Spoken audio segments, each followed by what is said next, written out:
2020 was a difficult year for Turkey-EU relations, from disputes in the energy-rich Eastern Mediterranean to French laws that targeted Muslims. Tensions often boiled into public spats. But with the start of a new year, there are signs that both sides want to put past differences to rest. Turkey's President Recep Tayyip Erdogan said the country's future lies in the West, while Brussels also declared its intentions of having a win-win relationship with Turkey. The year has started off with a ministerial meeting in Brussels that had set the agenda for 2021, concrete steps.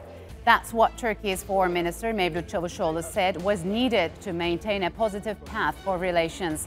He noted some of the key issues include tensions between Turkey and Greece in Eastern Mediterranean, the status of refugees, and how EU countries are tackling growing Islamophobia on the continent. But bringing relations up from their lowest point in decades won't be an easy task. So, what needs to be done to narrow the trust gap that widened so much last year? And to answer that, joining me from Istanbul is Enes Bayrakli. He is the European Studies Director at SETA, a policy and research think tank. And from Vienna, Klaus Jurgens, a political analyst who has written extensively on Turkey-EU ties. Gentlemen, welcome to Straight Talk. It's good to have you on the program. So we're expecting further high-level meetings with Turkish and European officials in near future. So Klaus, what's next for the Turkey-EU relations, and could 2021 be a landmark year for both sides? Hello, everyone. Thanks for having me. Now, yes, I think it is basically a now or never scenario coming up. 2021 could really be the icebreaker. Now, Turkey so far anyways has done whatever it could, and rightly so demanded more respect from the side of the European Union. There are some critical issues, of course. What will be done with the migrant crisis? What about visa liberalization? What happens in the post-pandemic world? But both sides should now really come together and see how can we take our relationship from here. I would even go so far to say that another 50 years in the waiting room for the Republic of Turkey is a no-no. Hence, the time is slowly running out. It would be a wise move from the side of Brussels now to open the doors to Turkey ever more so, in particular in a post-Brexit, post-pandemic world. But I look reasonably optimistic. I'm still an optimist towards 2021, 2022. All right. So, Enes, what are the major obstacles that both sides need to overcome? Both sides say they need concrete steps for the betterment of ties. But could you talk to us about those concrete steps? What are they?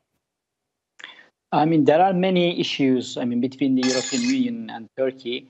And many of them are difficult to overcome in a short period of time. There are political developments inside the European Union, which makes a Turkish membership quite impossible in current political atmosphere. The rise of the far-right parties and the rise of the far-right politics. They are objecting a Turkish membership per se.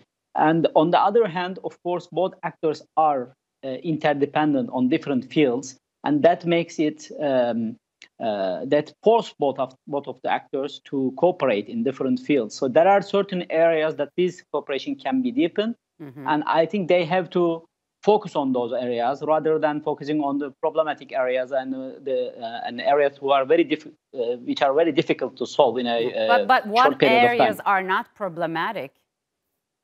I think the economic relations and economic interests are vital and important here. And the modernization of the customs union is very important for both actors. It will help both actors to overcome the negative impacts of the COVID crisis. And I think this is a very rational, there is a very rational interest here for both actors. And I think this is one of the areas. And the other one is the visa liberalization. It will also help to increase the economic activity between the two actors, but also it will also help to solve the image problem of the European Union inside Turkey. Because, Okay. So, Klaus, EU Foreign Policy Chief Joseph Borrell said they discussed the way forward to look for mutual strategic interests, the development of cooperation and reciprocal relationship. But what are the strategic interests that the European Union and Turkey share? Let's say Libya, Syria, or Nagorno-Karabakh? Well, the European Union has now slowly woken up to the fact that it's not only a pandemic, hopefully soon post-pandemic world, but we already live in a post-Brexit world, which no one had expected in 2016, less so David Cameron himself. Now, people should think both. The strategic dimension means that Brussels must understand how to find its geopolitical feet, if it ever had any, back. There is no better partner than Turkey to help them to find these common strategic goals. Of course, it is the Eastern Mediterranean. Of course, it is Syria and Iraq and Libya.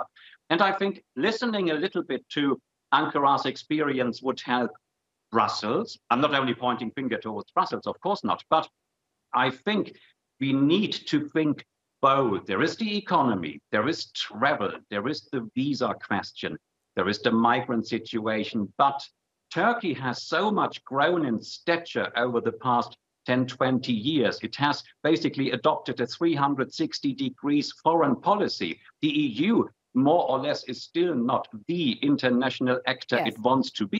I think they both should evaluate those strategic goals, indeed. So, Enes, how has the Greek-Turkish standoff in the Aegean as well as Eastern Mediterranean impacted relations both with Turkey and among the member states?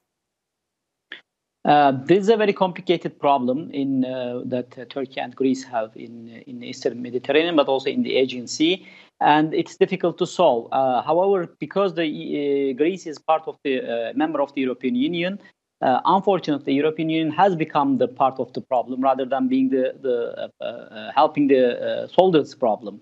And of course, that I think this is this shows that, as Klaus has said, I mean, the world is entering a period of very rapid systemic changes, and it's not static anymore international system. And the EU is surrounded by crises, different levels of crisis. There is a migrant crisis, refugee crisis. There are civil wars all around the EU. And if EU wants to tackle all these problems, or at least freeze these problems, because these problems are affecting also the domestic politics of the EU countries, and they are destabilizing European Union actually. So the European Union needs Turkey and has to cooperate with Turkey. However, that we know that the foreign and security policy is one of the weakest elements of the European Union. The integration is very weak there, and that's why I think European Union was very slow to adapt the changes around in its surroundings, and that has to be changed if EU wants to really tackle these problems, I think. Do you think, Klaus, the European Union is willing to tackle these problems? And do you think that the European Union was right to take sides when tensions escalated in Eastern Mediterranean as well as in the Aegean? I mean, could it have taken a more neutral stance, or would it be against the nature of the bloc?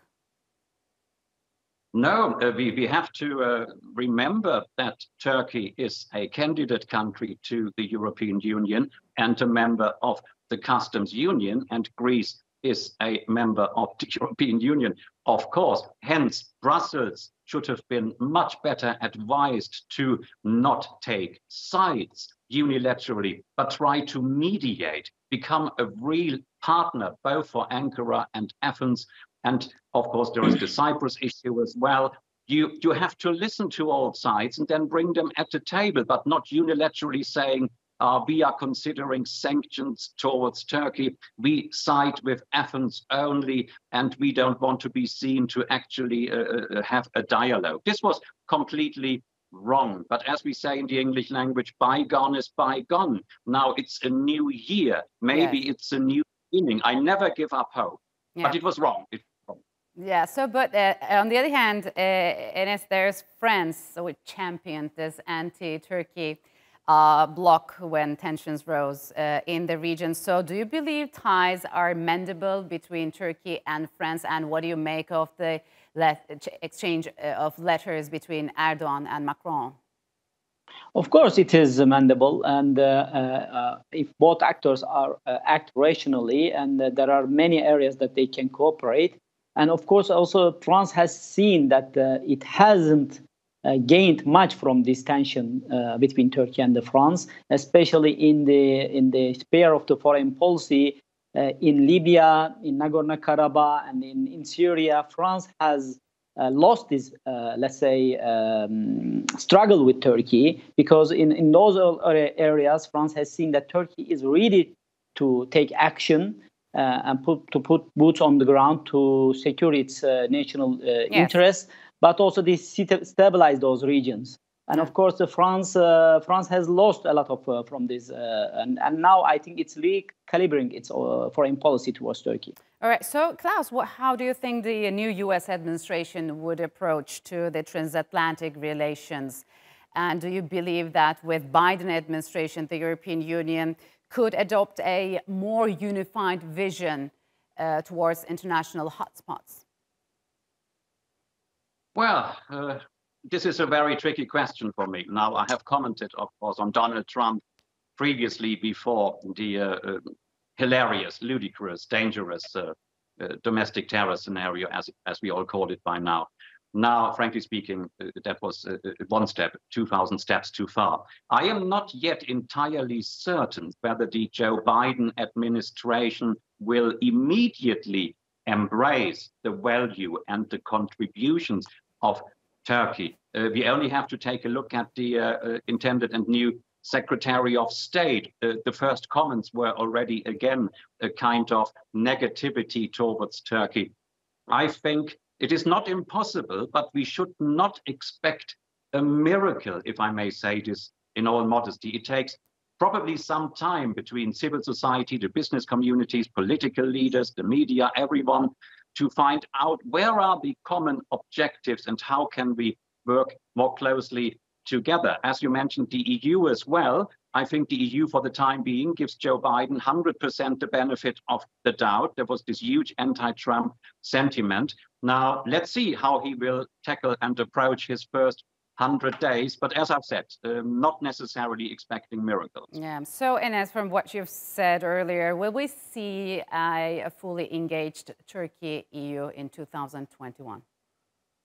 I think we will see a more positive atmosphere, that there will be more positive statements, and the rhetoric is changed already from both sides.